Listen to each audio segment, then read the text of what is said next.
What's going on, guys? It is FaZe Simp here. Today I'm just making another video kind of breaking down our matches over the weekend. We had two matches. It was the Toronto and the London match, and yeah, I kind of just watched it back, wrote down some things, and I'm just gonna be talking to you guys on what I think kind of happened during the matches. So without further ado, let's just get right into it. So London was our first series of the weekend, and we had Saturday and Sunday matches, and in my opinion, this is probably best case scenario for your matches. Just because I feel like, or not Saturday, Sunday, but like back to back, if that makes sense. I feel like having back to back days where you have matches is really good just to kind of stay in the match rhythm, if that makes sense. And I mean, I don't know, it just feels more comfortable than playing on a Friday and a Sunday, I guess, if that makes sense. So in the Gavutu versus London, honestly, I feel like just off the rip of the map, we were in decent control of it. You know, off the rip, we pretty much won the break. We got like a two-piece nade, and just off of that, we got like 30 or 35 points. And when you get like 30 or 40 points on P1, you kind of just feel like you're in control of the game. Even though it's a P1, I mean, it's not necessarily like a money hill, I'd say. So being able to get most of the time on the hill is just really good going to the P2. For most of the Gav, though, I feel like they were really just giving us free breaks. I mean, there were a couple hills where we'd really rotate to and kind of hold it, but we did a really good job of getting scrap time and kind of setting up early breaks and just making them work. I feel like a lot of the time we didn't have the initial couple seconds, but after 5 or 10, we'd get a couple kills, and we wouldn't get a couple kills, we'd get the blood on the break, and we kind of just get a nice forward clean dead from it, and from there we'd be able to get 30 or 35 points. I will say one thing though about this Gav. My guy Alec was absolutely having a series this map. I don't know what it was, but he was absolutely frying. He had like 40 kills at the end of it or something like that, like 40 real ones, while the rest of us had like 20. And I will say though, I think we had one bad streak on a P2, I'd like to say.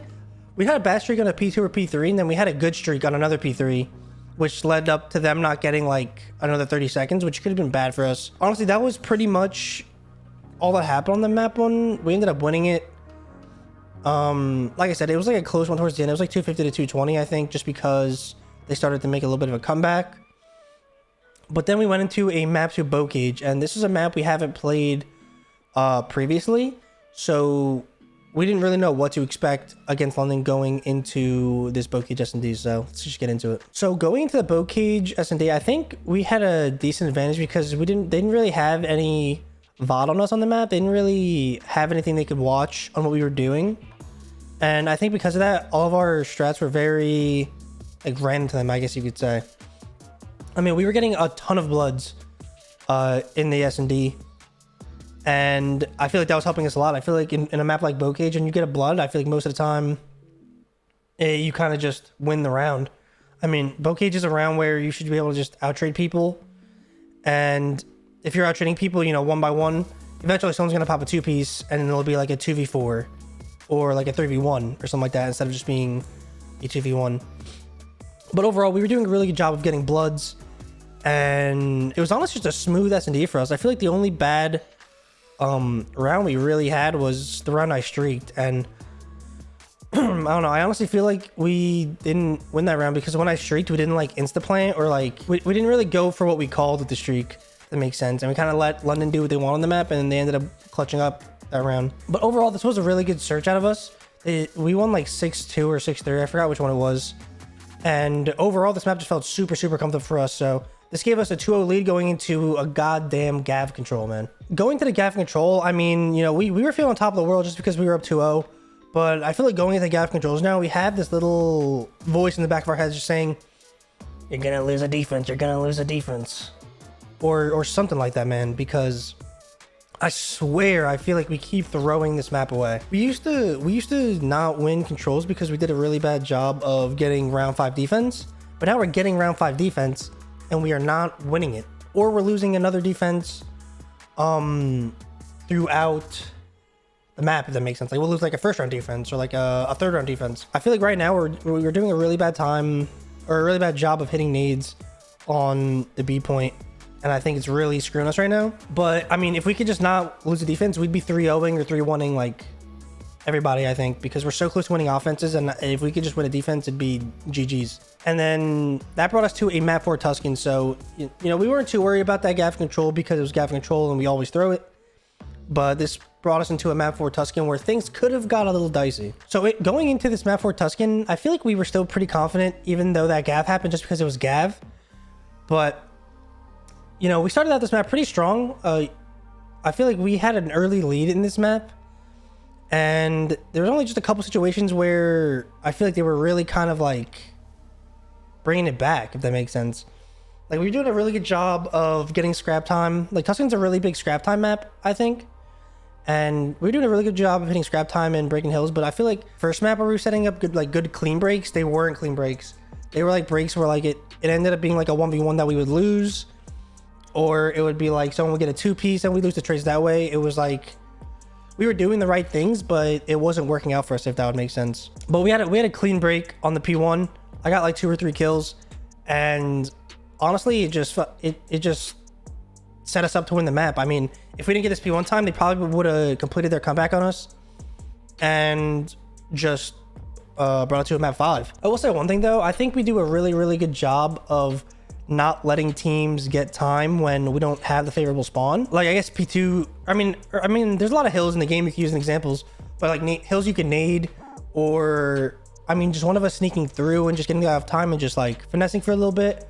I feel like all these plays are really good that make us to where a team is getting only like 25 seconds instead of like 45, or a team's only getting 30 instead of like a 60. And you know, these small plays really just add up. And, you know, like if that P1 or like, I think P3, we did a really good job of keeping off the time too. If like that P1 and the P3 didn't happen, we probably would have lost the map. And like, yeah, you can say we probably could have played those hills better, but I feel like us keeping off those time is also like a good game plan. So we ended up winning that series 3-1. And yeah, thank God we didn't get to a map 5 search. Just winning series, not going to map 5 is really good for us right now, just because it just shows our not our hard points, but our respawns in general are improving, and we're just improving in general. So it's good to not go map 5 every series and kind of just take the dub. So our next match of the weekend was on Sunday, and that was against Toronto. Now, this was a match we were actually really confident for, just because of how Toronto has been looking in hardpoint. Honestly, I thought we were going to take this series 3-0 or 3-1, you know, depending if we won the coin flip or not. For the control map, of course. But map 1 ended up being Gavutu, and this map honestly wasn't close at all. I don't know if they're just, or I mean, I don't know if they're horrible at Gavutu or if it was just their hard points in general. But we're looking really good on Gavutu right now. I mean, we kept them in a demon trap for most of the map, and honestly, the hills they did have, we were just breaking for free. We were honestly just slamming them, and we ended up winning the map like 250 to like 120 or something like that. Took that map 1 pretty convincingly, and then that brought us to a map 2 bow cage, just like the other series. So honestly, I feel like both teams played this S&D pretty well. I just think, I think we threw kind of the biggest round of the game. I think there was a round where inside clutched where we hit, I think it was a 1v2 for like Alec and Tyler. And I think Tyler died like doing something, and then Alec kind of played a corner that was like, it was a good corner to play. It was a good clutch spot. But inside just ended up checking it. And I don't know if it was a 1v2 or a 1v3, but after that round, we were kind of like, damn, like, that was kind of unfortunate. And I think after that, they just blooded me like 2 or 3 rounds in a row, and we just ended up losing that way. Because I think that round was the difference between a 3-3 and a 4-2. Us right now, we've been throwing a lot of numbers in search on most maps. And I feel like if that wasn't the case, our search would probably be like 95% win rate. I feel like most of our searches we've lost just because of us throwing our numbers away. I mean, we ended up losing that map 2 like 6-4 or like a 6-3. And I really do think it all stemmed from that one round in clutch, just because it kind of felt like the momentum went in their favor after that round, because it was kind of like a lucky clutch. So in this gaff control, I mean, we honestly should have won this one. We had a really good first round defense where they gave us like a 10 or like 12 kill live lead. But then again, you know, we play a decent offense. You know, we don't give them too many lives, and I think we almost win it actually. But then we go into our second defense on gaff control, and I mean, we just can't. We can't get them off B. We let them cap B, let them cap A, They win the goddamn round. I will say that one thing though, you know, we finally ended up winning an offense, our round 4 to make it round, you know, we got round 5 defense because we won the offense and we're like, all right, let's go. We didn't lose 3-1. And then we get to the round 5 defense and we lost the defense there too. So we lost 2 defenses in a row. And I don't know. I honestly don't know what our problem is. I feel like as soon as someone touches B, it's just chalk for us right now. So we just need to figure out. We've been working on it. We've been talking about it every day. I don't know what the problem is, but we got to figure it out. You know, definitely got to make some progress on Gav, because Gav, we need to be able to win Gav control every time, especially if we don't have control over the map 3. But, you know, losing that make the series a little bit tough for us. So we went into the map 4 Tuscan, just kind of backs against the wall, kind of just playing our game. And I don't know, I feel like this is the map where they honestly felt like they like remembered how to play hardpoint. Like, I don't know if they were trying to copy our playstyle or if they were just feeling confident in general, but they were just straight running at us in certain situations. I think we probably should have lost this map. We made a pretty decent comeback, but I mean, all right, so the beginning of the map, it started out pretty, you know, close. It was like back and forth, back and forth. I think the score was around like 100 to 100 when we really started to play like ass, to be quite honest with you. I feel like there were a lot of times where we were doing a lot of solo pushes, but we also, you know, were giving them streaks, and we gave them 1 or 2 glide bombs, and that let them give them a free P1 break. And I feel like if we had that second P1, we probably wouldn't have had to make the comeback that we had to make to win this map. I will say though, I think our comeback really started to happen on the Churchill, or I guess it was the P3. We got the scrap of the P3, and then Churchill, I think we were able to insta break the last Churchill, and from there I think Toronto kind of overthought it because they were all kind of taking deep routes and not really pushing together. And they also early rotated to they actually didn't rotate to early P5. They double hit scrap on Church because they recognized we were hitting scrap hella, so they kind of committed. But with them doing that, allowed someone on our team to early rotate to the P5 and get a kill or 2 to kind of open it up for us. I don't know how the rest of my teammates felt, but I feel like after we won this map, we were like destined to win the map 5. I feel like we were in so much control and like momentum wise, and just like our confidence was just there. Like, it's like it probably wasn't there for most of the Tuscan because things weren't going our way. But after you make a comeback like that, you know, you just feel on top of the world. And I mean, we kind of were on top of the world going to this Berlin. So we started Berlin on offense, and I don't know, I feel like we kind of just put a lot of pressure on them on A first round, and we got a blood, kind of got the bomb down. It was kind of just free. And honestly, after that round, I kind of felt like they didn't really have a clue on how to stop us A side, and we kind of just kept doing it. You know, some teams have a really good A hard counter where you have to switch it up. Some teams don't. It's all kind of just dependent on in the moment, and most of our offenses, I feel like we were kind of just going A and they were kind of just giving us free blood. So, I mean, if you're going to give us free blood, we're going to take it every time and we're going to roll with it. During this Berlin, I think our teamwork was really, really good. We had got a lot of good, like, you know, stun nades or like team pushes here. And I feel like a lot of time in Berlin, we get caught in a trap where we do a lot of single pushes, where like one person tries to make the play with someone else not backing him up.